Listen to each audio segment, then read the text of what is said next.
Mr. Naatz, is access to capital a significant issue that IPAA's members who are small independent oil and gas producers typically face? Yes, it's a constant challenge to increase access to capital.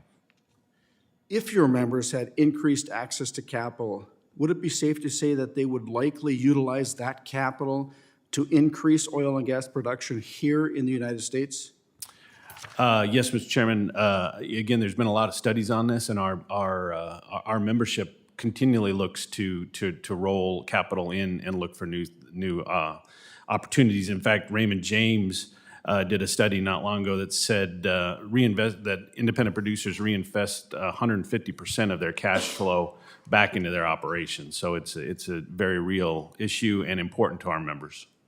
So it's no secret that energy demand, both in the United States and around the world, is going to continue to increase for decades to come.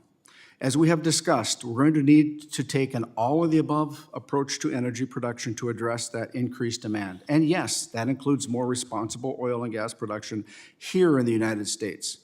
And I'd like to point out that it's not just something Republicans agree on.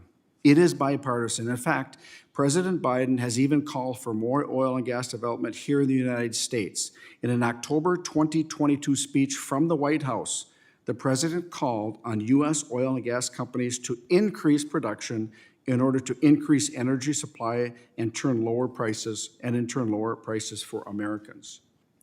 Mr. Naatz, if your members were not required to overpay for their federal royalties as they wait for the Department of the Interior to approve communitization agreements, is it safe to say they would likely utilize that freed up capital to increase their production?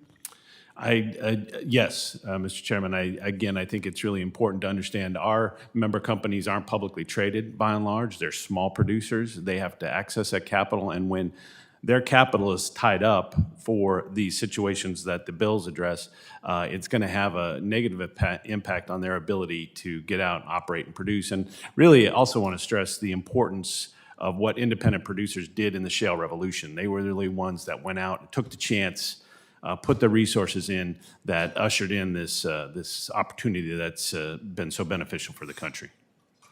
Thank you very much. It's clear that this capital could be put into much better use than being held in escrow by the Department of the Interior. It could be used to help lower energy prices. With that, my time